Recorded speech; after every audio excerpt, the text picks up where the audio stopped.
Bless up, my people. Welcome back to the channel. It's a girl and Isabel Rose. Thanks for all the new subscribers. Thanks to the returning subscribers. If you're new to the channel, subscribe. Turn the post notification bell on. Put it on all so you won't miss an upload from me. On the road to 20k, help me to get there, my people. So in this one, my people, the government has filed an appeal against the constitutional court ruling on Director of Public Prosecutions, Paula Llewelyn, striking down. As well as, my people, the Gen Secretary for the Jamaica Labour Party, Horace Chang, said that the Jamaica Labour Party made executive changes with general elections in mind. Stay tuned for the details at hand. Don't forget to like, share and subscribe to the channel. Run over to my other platform, subscribe over there. Get that channel to 1k for me, please and thanks.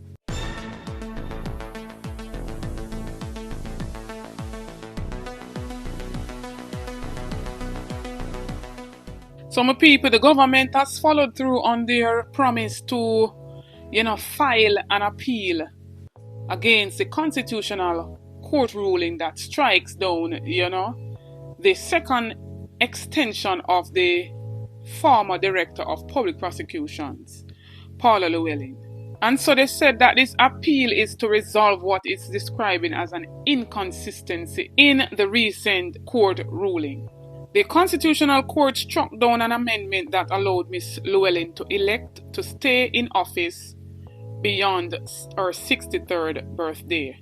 And some people, they outlined their reason for filing the appeal, and they said that despite affirmation of the government's move to increase the retirement age of public officers, the court ruled that the current Director of Public Prosecution, Paula Llewelyn, could not remain in her position until age 65, creating a significant contradiction within its verdict. The government says it remains committed to ensuring that statutory and constitutional amendments serve their intended purposes without ambiguity. So really and truly, my people, this appeal is for the retirement age. You understand? So they're saying that there is dispute with the whole retirement age. So in 2017, the government introduced the Pensions Public Service Act, initiating a policy shift to extend the retirement age of public officers from 60 to 65. This change was further cemented by the Constitution Amendment of Sections 96(1) and 121(1) Act 2023, which specifically adjusted the retirement ages for the Director of Public Prosecutions and the Auditor General from 60 to 65. On April 19, 2024, the full court delivered a judgment in the case of Philip Paulwell versus Attorney General of Jamaica. The court upheld the constitutional amendments, confirming the validity extension of the retirement age for these positions to 65 years. However, despite this affirmation, the court ruled that the current DPP, Paula Llewelyn, could not remain in her position until age 65, creating a significant contradiction within its verdict.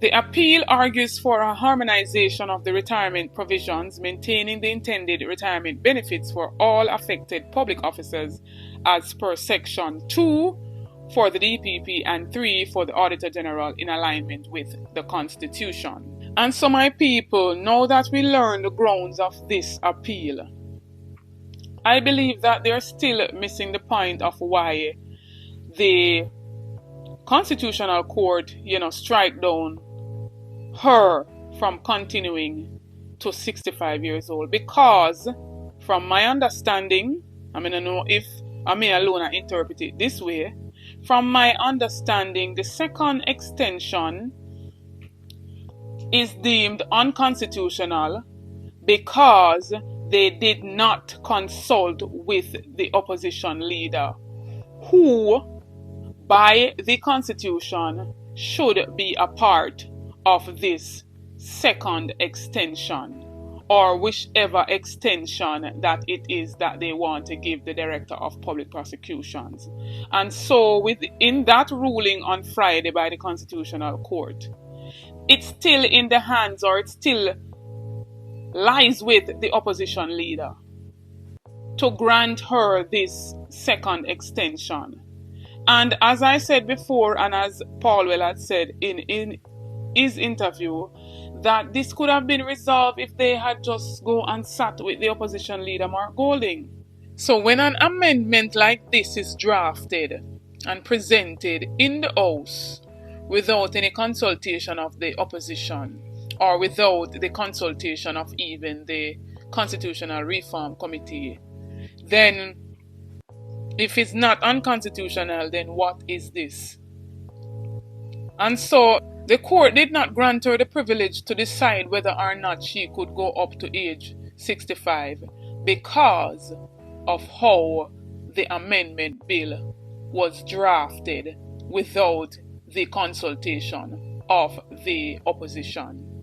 Also, we heard Mark Golding saying that upon this appeal, he will take it a little further to the Privy Council. So, a quote for quote, my people. So the fact that the appeal is based on the age, so the grounds of appeal is based on her age, just not make no sense to me, because the Constitutional Court was against the second extension, saying that it's unconstitutional. What says one of my people based on what I've just said just now, based on the Attorney General, filing this appeal against the Constitutional Court? Also, my people, we've seen the General Secretary for the Jamaica Labour Party, Horace Chang, come out basically explaining and telling what the whole Jamaica Labour Party executive changes, why, those changes, and the fact that they did those changes with the general elections in mind. So Horace Chang says recent changes to the party's executive was made to strengthen its machinery ahead of the general elections, constitutionally due in 2025. It was to strengthen the political party operations and management at this point in time, and to ensure that they outline the party machinery as stated in our operation manual is in place and operation functioning smoothly and efficiently over the next few months. That as we go forward over the next 18 months, party leader will be in a position to call us together and give us charge if he chooses to call the election anytime after we set the machine in place. The mayor's role is quite different from being a deputy general secretary. Vastly different. This is maybe more suitable for Williams. He's a very effective person on the ground in terms of getting into a constituency, meeting and engaging people on a one-on-one basis that will ensure that you can meet your workers in real time and meet them in their space and discuss issues and see that they get the work done that they should do. That's really where the DDS comes in. A lot of this work is required, as we emphasized about centers, to be able to get into a constituency and engage the workers. Several have indicated they will in fact move, and we are looking at how we'll install new candidates in those seats smoothly. So there's a matter of very internal discussion. It will be settled fast enough for you to get a true picture of what's happening in the next election. Last election I recruited young professionals, in particular ladies. Now we look at how we'll recruit the short while. Minister Aldershot has indicated he's not going back, and we're looking at suitable candidates for that seat already. Mr. Henry have also indicated he's not returning, and we are looking for a replacement in that year, and those are coming on fast. JC has a suit which he lives in, and he has indicated he'd like to run this one for the last time. He says despite losing control of the Kingston and St. Andrew Municipal Corporation, he retains confidence in the former mayor of Kingston, Delroy Williams, and that he and the Prime Minister, they are discussing internally that they will replace senior parliamentarians over the age of 70. So y'all heard from the Gen Sec, my people, from the Jamaica Labour Party. And right now, my people, any game can play right now. A general election can even call by the end of this year. So the fact that we know that it's due constitutionally next year, September 2025, it can be called even by the ending of this year. So he said that the changes had the whole general elections in mind, so they must strengthen up them team for the general election. Talk up my people and tell me what you think about the appeal, being brought forward. Started today. Talk up my people and tell me what you think. I'm wondering now how much this appeal, will cost.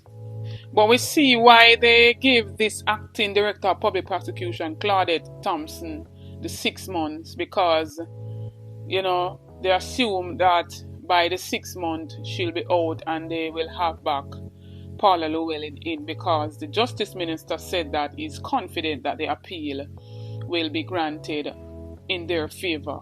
So talk up, my people. Don't forget to like, share and subscribe to the channel, or run over to my other platform.